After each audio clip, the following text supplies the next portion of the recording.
Welcome to my channel. Today we will be talking about how Koho helps you track your spending. Koho is a financial app and prepaid MasterCard that's designed to help you manage your money. The app is a powerful tool for tracking your spending in a few key ways. First, Koho gives you real-time insights. Every time you make a purchase with your Koho card, the transaction is instantly logged in the app.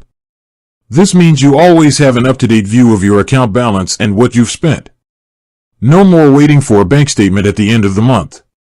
Second, Koho automatically categorizes your spending. The app sorts your transactions into categories like groceries, transportation, and eating out.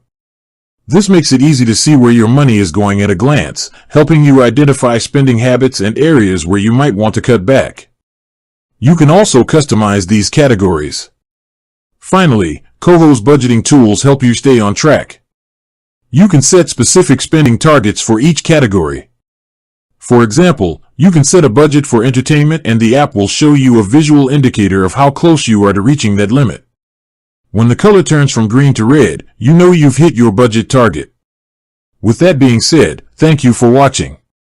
For more finance videos, kindly check my page. Please like, share, comment, and subscribe to my channel. Thank you.